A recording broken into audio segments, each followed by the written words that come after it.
আসসালামু আলাইকুম প্রিয় ভিউয়ার্স, আশা করি সবাই ভালো আছেন। আমি বর্তমানে মরিশাসে আছি এবং এখান থেকে আজকের ভিডিওটি করছি।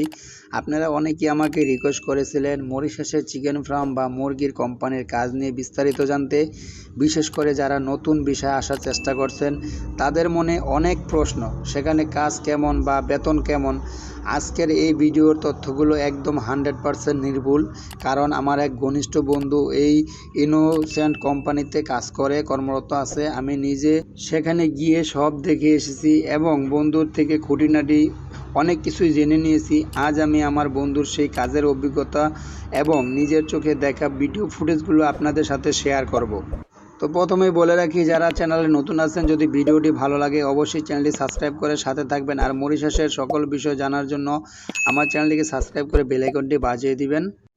তো চলুন কথা না বাড়িয়ে কাজের কথায় আসি। মরিশাসের চিকেন ফার্ম বলতে এক নামে সবাই চেনে ইনোসেন্ট কোম্পানি। এটি বিশাল একটি প্রতিষ্ঠান। এখানে শুধু কাজ এক এক জায়গায় হয় না, কাজের ধরন অনুযায়ী কয়েকটা ভাগ আছে। এখানে ছোট বাচ্চা থেকে শুরু করে ডিম পাড়া মুরগি পর্যন্ত বড় করা হয়। বিশাল বিশাল শেড আছে যেখানে হাজার হাজার মুরগি থাকে। আমার বন্ধু যেখানে আছে সেখানে মুরগির সঠিক পরিচর্যায় মূলত কাজ।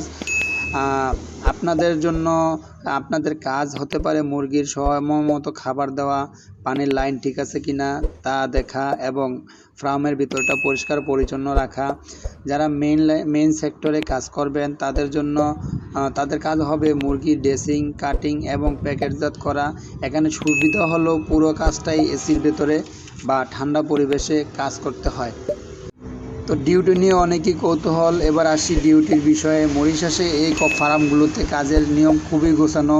সকাল 7:30-এ কাজ শুরু হয়। ব্রেক টাইম এই কোম্পানিতে একটি বড় সুবিধা হলো প্রতি 2 ঘন্টা পর পর ব্রেক পাওয়া যায়। যেমন সকাল 7:30টায় শুরু করে 9টা 9:30টায় আপনি 30 মিনিটের একটা নাস্তার ব্রেক টাইম পাবেন। তারপরে ডিউটি ও ওভারটাইম মূলত কয় ঘন্টা হতে পারে অনেকেই প্রশ্ন করেন। তো মূলত 8 ঘন্টা আপনার বেসিক ডিউটি, এরপর যত সময় কাজ করবেন সবটুকুই ওভারটাইম বা ওটি হিসাবে যোগ্য হবে। আমার বন্ধু জানালো সিজন অনুযায়ী এখন যখন মুরগির চাহিদা বেশি থাকে তখন প্রচুর ওভারটাইম পাওয়া যায়।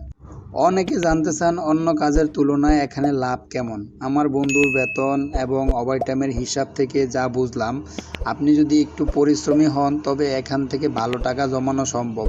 সাধারণত অন্যান্য সেক্টরে যেমন গার্মেন্টসে যদি আপনি মাসে 10 থেকে 12 হাজার টাকা সেভ করতে পারেন, তবে এই চিকেন ফার্মে ওভারটাইম সহ আপনি অনায়াসেই 18 থেকে 20 হাজার টাকা বা তার বেশি, এটা টাকার মান অনুযায়ী কম বেশি হতে পারে, সেভ করতে পারবেন। কারণ এখানে কাজের সুযোগ অনেক এবং বেতন নিয়ে কোনো রকম ঝামেলা হয় না। তবে ফার্মের কাজের একটা মজার বিষয় হলো কোম্পানির মেইন অফিস থেকে মাঝে মাঝে গাড়ি দিয়ে আপনাদের অন্য এলাকায় পাঠানো হবে। সকালে হাজিরা দেওয়ার পর কোম্পানি নিজেই তাদের গাড়ি দিয়ে আপনাদেরকে কাজের জায়গায় নিয়ে যাবে এবং কাজ শেষ হলে আবার আপনার রুমে পৌঁছে দেবে। অনেকেই জিজ্ঞেস করেন, ভাই খাবার দাবারের ব্যবস্থা কি কোম্পানি করবে না নিজের খেতে হয়? তো কোম্পানির হাউজে রান্নার জন্য বাবুর্চি থাকে। তবে আমার বন্ধু একটা টিপস দিয়েছে, যেদিন আপনার ডিউটি মেইন অফিস থেকে দূরে পড়বে সেদিন বাসা থেকে লাঞ্চ নিয়ে বের হতে হবে। কারণ দূরবর্তী ফার্মগুলো থেকে দুপুরের বাসায় আসা সম্ভব হয় না, এই জন্যই মূলত খাবার সাথে করে নিয়ে যেতে হয়। মরিশাস দেশটা অনেক সুন্দর এবং এখানকার মানুষ প্রবাসীদের সম্মান করে। তবে আসার আগে অবশ্যই দুটি জিনিস খেয়াল রাখবেন। ভাষা যেমন সামান্য হিন্দি যদি পারেন একটু সামান্য হিন্দি ভাষা শিখে আসবেন। এখানে হিন্দি বেশ কার্যকর। তো সবসময় ভিডিওতে একটা কথা বলি, আজকেও বলি, বর্তমানে মরিশাসের বিষয় নিয়ে অনেক জালিয়াতি হচ্ছে। তাই সবসময় সঠিক এজেন্ট বা সরাসরি কোম্পানির মাধ্যমে আসার চেষ্টা করবেন। আর আমি যেহেতু এখানে মরিশাসে আছি, আপনাদের যদি আরও কোনো কিছু জানার থাকে তবে নিঃসন্দেহে কমেন্ট করুন। আমি চেষ্টা করব আপনাদের সঠিক তথ্য দিয়ে সাহায্য করতে। আমার জন্য দোয়া করবেন এবং পরবর্তী আপডেট পেতে সাবস্ক্রাইব করে পাশে থাকুন। সবাই ভালো থাকবেন, সুস্থ থাকবেন। আজ এই পর্যন্তই, দেখা হবে নতুন কোনো ভিডিওতে। আল্লাহ হাফেজ।